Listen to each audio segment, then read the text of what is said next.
Hey, what's up, everybody? It's Charles Sabansu, and welcome you guys to another episode of the DREAMERSPRO show, where we cover everything from sports, hot topics, classic debates, entertainment, and we give you guys a first perspective on things. And I always see them in today. We have a pretty interesting show for you guys.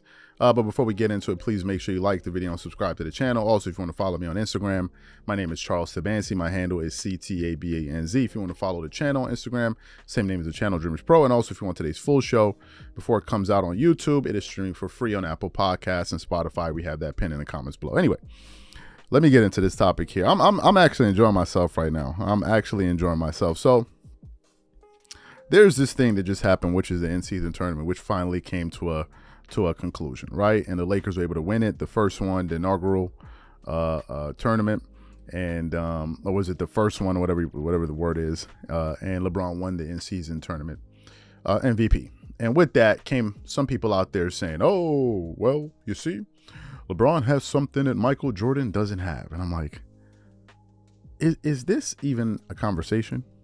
Are we even using our thinking caps when we bring up this point? Why would you hold something against Jordan that wasn't available for Jordan to go after while he was a player? But nevertheless, it doesn't stop these people from going out there and try to use it as a talking. It doesn't. As insane as it sounds, they actually go out there and use it. Think about this. LeBron will be turning 39 this year. Michael Jordan is 60 years old. So what would you have liked Jordan to be doing? Still be playing basketball to wait to the point where the NBA gets to the point where these players don't even give a damn about the game, that they have to create some mechanism to incentivize players by basically handing them a pot of gold at the end of the brick road and saying, here's 500 grand for you guys to go take this thing seriously. He was supposed to wait for that to happen to then prove that he can win an in-season tournament after he already accomplished all of those other things. But nevertheless, this is what some of these people were saying. It's unbelievable. It's unbelievable, these dudes. So anyway, some of them were making this point. So what happened this morning, I was doing some research, and I was going through the internet, and I came across another article from Fadeaway World. And by the way, if you feel a type of way about this information coming out, go message Fadeaway. They're the ones that are posting this information. And I came across an article and it had the headline saying, Evan Turner reminds NBA fans Michael Jordan won an NCAA title while LeBron James did it. And I was like, very, very interesting. Let's read on. It says, Evan Turner reminded everyone that Michael Jordan won a national championship in college after fans jokingly pointed to the Bulls icon never winning the in-season tournament. Continues on. LeBron James has now added the NBA in-season tournament title to his already impressive resume. After his triumph, many on X hilariously pointed to Michael Jordan never winning the tournament. But Evan Turner was quick to remind them that Jordan did win the NCAA title while LeBron didn't. And he wrote, MJ has a NCAA title though. Then what happens? The crust, the crunch, and the burn ensued. Some people started posting, not a high school title. Somebody wrote, at some point you got to get tired of giving out facts for free. Another person said, and LeBron owned you, Evan. Of course, they're going to say that. Another person said, LeBron is a GOAT. You can't deny that. Another irrelevant comment. Another person said, you know LeBron never played in college. Unfair comparison. Whoo, we stop. Oh, Lord, help us all. I got to read that again. This man said, you know LeBron never played in college. Unfair comparison. Then someone responded, MJ never played in an NBA in-season tournament, though. And then another person said, it's cool. Bron got 4 high school titles as well. So, what are we supposed to make of this? You know LeBron never played in college. Unfair comparison. What are we supposed to make with this? What do y'all suggest we make of this? What do we do with these people? What do we do? This wouldn't even be a show. We would not even be talking about this had these people not gone out there and try to bring up this silly point of, well, you see, MJ never won that. So now we bring it up. So Jordan won an NCAA title. LeBron never did. So what do we do with this information? Y'all let me know. Now what? Now what? Then we're going to move to the next one. Well, it's not fair because LeBron came in high school. So then why are you bringing up ridiculous points? The fact of the matter is the in-season tournament was just invented this year. That's number one. Number two, instead of talking about things that weren't available when Jordan wasn't there, let's talk about things that were actually available to both of these guys for the majority of their careers. Let's talk about those things. LeBron never won a Defensive Player of the Year. Never led the league in steals at any point ever. Jordan did it 3 times. Jordan has led the league in more categories than LeBron. You realize that LeBron has led the league in 2 categories in his entire career. That's in assists in 2020, and I think in scoring, I don't remember the year, in the 2000 something. Jordan led the league for 10 straight years in scoring. That's 10 categories. He led the league in steals 3 times. Jordan also holds the highest regular season scoring average ever. He also holds the highest playoff scoring average ever.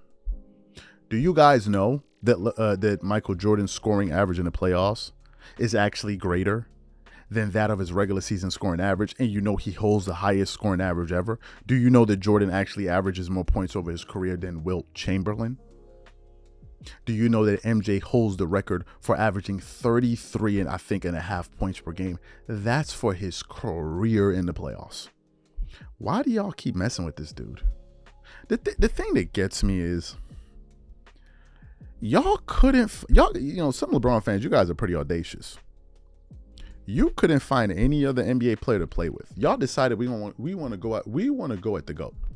How can you take your resume that is full of so many holes, walk up the stairs and go to Jordan and say, "Hey, I'm ready to argue. I'm ready to argue you back and forth about it"? How can y'all do this? If we want to get into the nitty gritty, I gotta ask the question: do you think it's fair to be in the top 5 all time with a losing record on the biggest stage of the sport? Do you think it's fair? Do you think it is fair to have a losing record in the finals and still be considered a top 5 player? Do you think it's fair? It's a legitimate question to ask. Do you know why? Because the majority of the players that most people have in the top 5 don't have losing records in the finals. The majority. Let me look at Magic Johnson. Let me see. Magic Johnson. I forgot record in the finals. Magic Johnson. No, I don't want to know that. I want to know. I think Magic Johnson is 5-4 in the finals. He's plus 500. We know Jordan is 100%. We know Kobe's 5-7. Let's look at Kareem. Kareem record in the finals. Kareem Abdul-Jabbar. He's above 500. He's 6-4 in the finals. He's above 500. He's at 60%. Like, these are guys that we all mentioned in the top 5. So how did LeBron find a way to get in there? Do you think it's fair? Do you think it's fair that we have him ranked so high even though he has a losing record? Do we think it's fair? And if we overlook that, what does this say about us as NBA fans in terms of us prioritizing winning? What does it say about us? Listen, I'm going to say it once more, and it's going to piss off a few people. And the only people that are going to be pissed off are the people that are here watching. I'm one of those people that don't believe this debate is close, man. I don't. I'm a huge Kobe Bryant fan, and I had to come to the sobering conclusion that Jordan is even better than Kobe.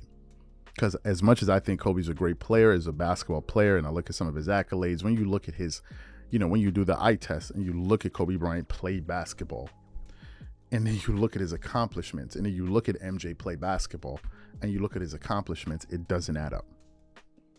And when you use that juxtaposition or that metric of measurement, and you then compare him to other players, if you look at MJ and LeBron, although LeBron is a physical specimen, I believe Michael Jordan was even a greater physical specimen. He could jump higher, and Jordan looked like he could actually levitate, which he's the only basketball player I've ever seen that. Jordan actually looks like he could float.